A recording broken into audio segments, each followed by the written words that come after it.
Hi, this is Dr. Gregory Sadler. I'm a professor of philosophy and the president and founder of an educational consulting company called Reason.io, where we put philosophy into practice. I've studied and taught philosophy for over 20 years, and I find that many people run into difficulties reading classic philosophical texts. Sometimes it's the way things are said or how the text is structured.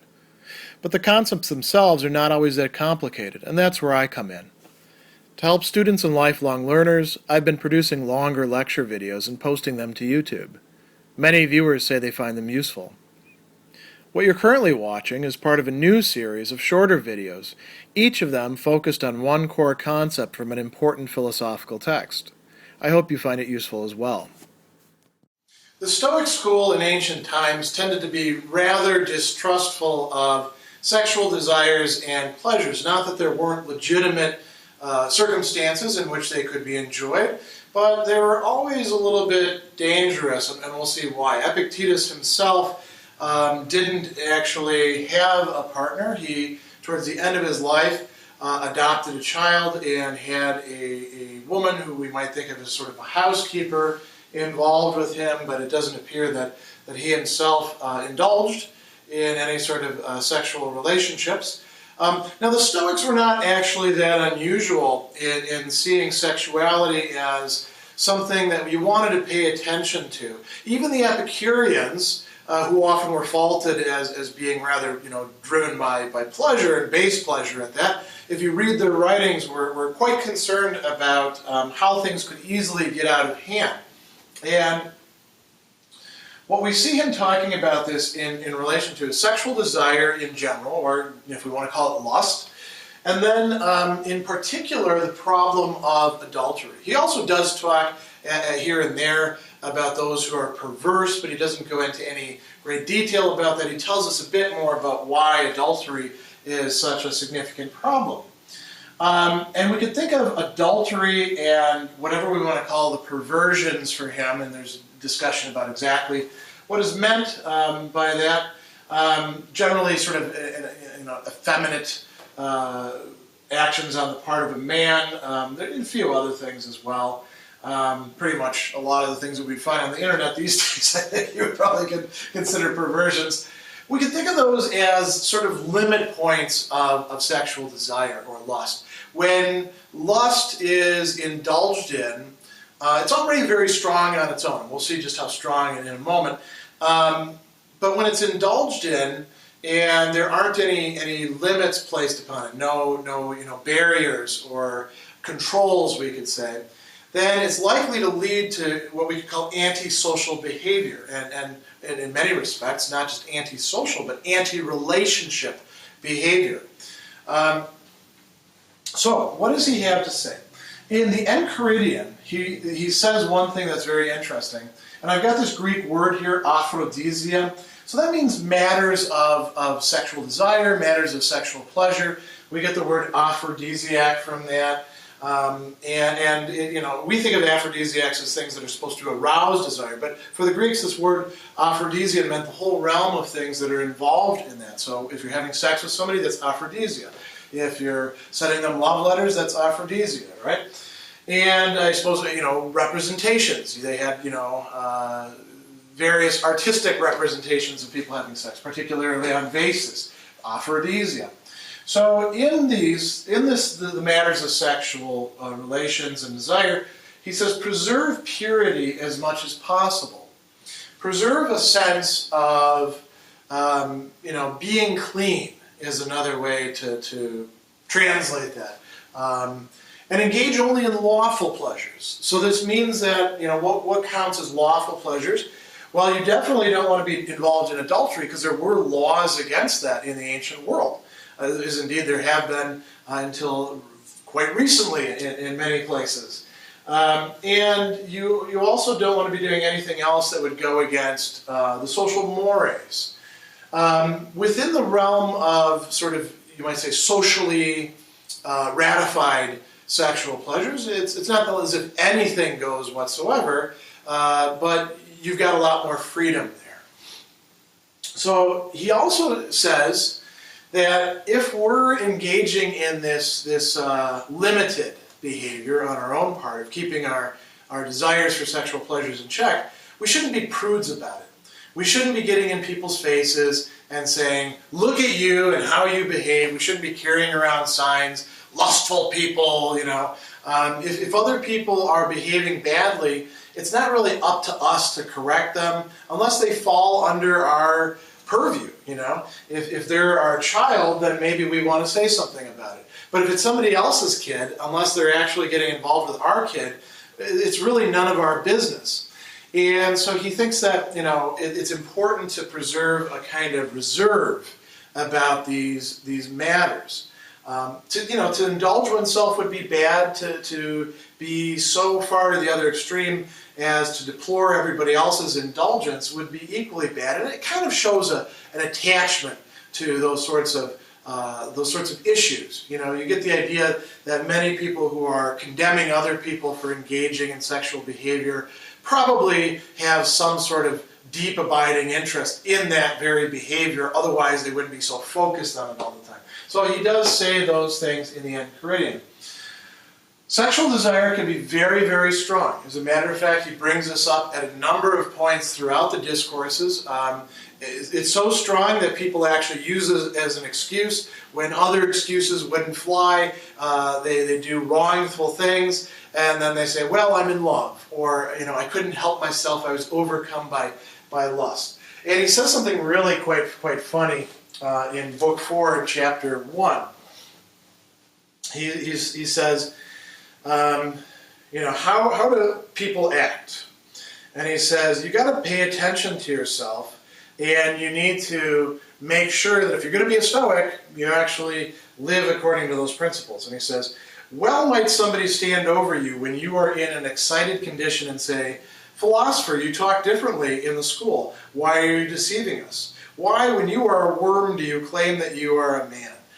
So he's talking in general, like about when oil gets spilled and somebody gets all upset about it. They go to the restaurant and the dish isn't prepared to their liking, and suddenly they're no longer the philosopher who's, you know, got self-control and can handle things. They get all worked up.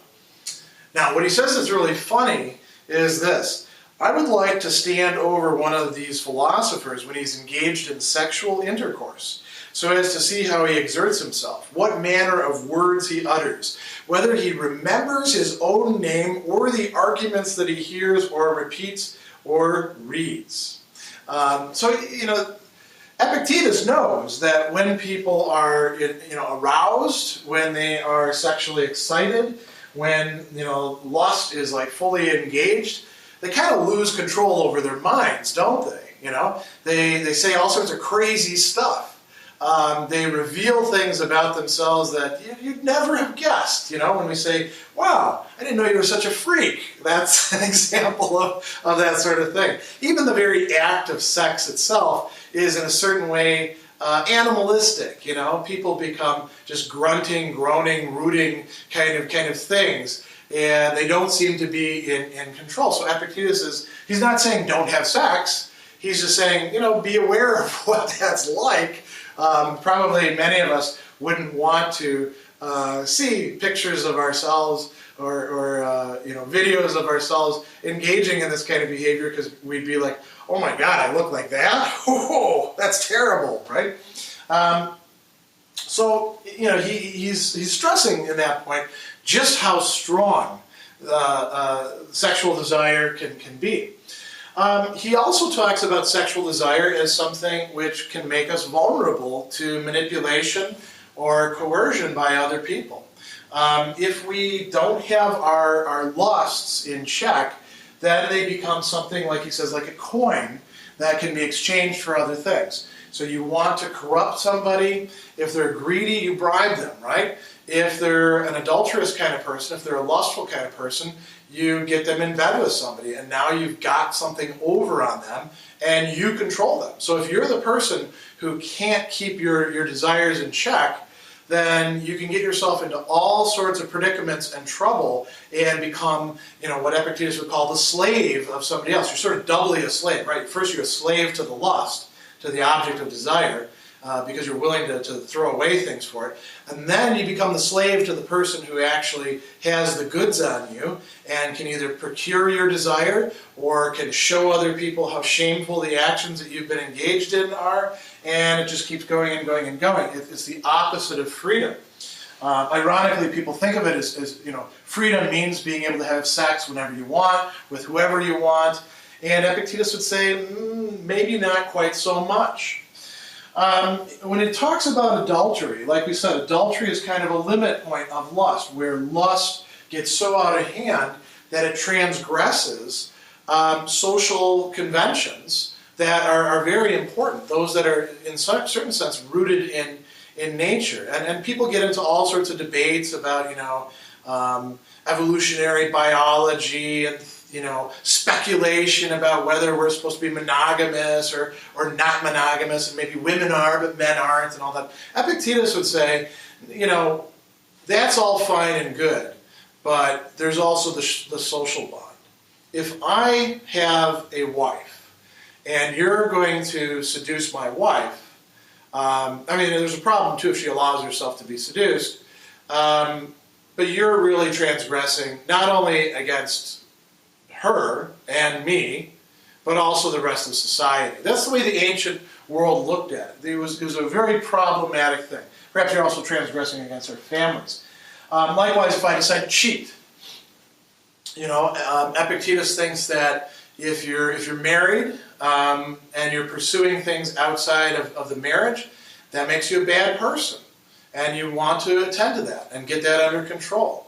If you're seducing other people's spouses, now you've got a double problem. And so he talks about adultery, and he says that the adulterous person is unjust. They're doing things that are wrong, and they're not to be trusted. Why not? He talks about this in a chapter about an adulterous guy who happens to be a scholar. First, he says that, look, you're ruining yourself in the process. You're destroying the person who is trustworthy. You're destroying the faith or fidelity, the pistis in Greek, within yourself. You're making yourself a worse person by doing that. Second, you're also destroying friendship, philia, and you're destroying society, the polis. Now, are you destroying it absolutely? No, but you are wrecking things to some degree.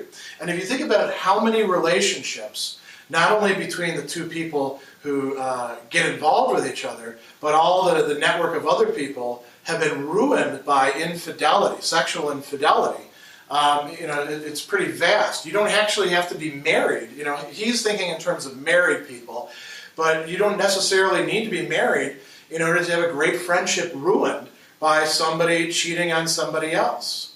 It can wreck all sorts of organizations. When you've got people sleeping with each other and then breaking up with each other and then sleeping with other people within the workplace. That's one reason why workplace romances are actually frowned upon. You destroy the social bond. You make it more difficult for that society to function. If you have a neighborhood in which people are cheating on each other, it doesn't become much of a neighborhood after a while when everybody wants to beat each other up or do mean things to each other, or slash each other's tires because they're so angry about that sort of thing. Now, he also considers something that one of the people who was involved with adultery could say. And this is an issue that brings up a greater point. He's referring to this notion that you find in, for example, Plato's Republic, talking about, women being common to each other. Plato doesn't actually endorse that. Plato is actually saying both sets of spouses are actually on an equal relationship with each other, and who they're going to sleep with is actually assigned by the rulers. But other people took this notion from it. What then, you say, are not women by nature common property? And Epictetus says, sure, let's go with that line of reasoning. And the little pig is the common property of the invited guest, but when portions have been assigned, if it so pleases you, go ahead and approach and snatch up the portion of the guest who reclines at your side. Steal it secretly or slip your hand in and glut your greed. And if you can't tear off a piece of the meat, get your fingers greasy and lick them. You'd make a great companion at a feast. Nobody's going to want to sit with you if you act that way. And he says it's the same way with sexual partners. You know, once we've actually decided this person is in a relationship with this person, then it's hands off. If you want to respect the notion of there being relationships, and you want to be a person of fidelity, then you don't insist on, well, anybody can sleep with anybody at any time as some sort of ideal. He goes on and he says, you know, when the lawgiver like a host at a banquet is apportioned the parts, are you not willing like the rest to look for your own portion instead of filching away and glutting your greed upon that which is another person's? The other thing to think about, too, that's involved in this sort of mindset that Epictetus doesn't get to, but is really worth thinking about. If we look at other people in their sexual existence, the sexual dimensions of their being, which is really intrinsic to human being, right? If we think of them primarily just as sexual beings there for our own satisfaction of desires, we are in a certain sense lowering them. We are not treating them as truly fellow human beings, but just something to satisfy our own desires in. And there's something undignified and, in a certain respect, inhuman about that I think Epictetus himself doesn't quite articulate, but easily could have articulated if you were to think about it a little bit more and if you were to talk about it during that lecture. So this gives you a good idea about Epictetus's views on sexual desire itself, something that you got to really pay attention to and channel into the proper, proper objects, and in particular about what happens when things go really off the rails with adultery.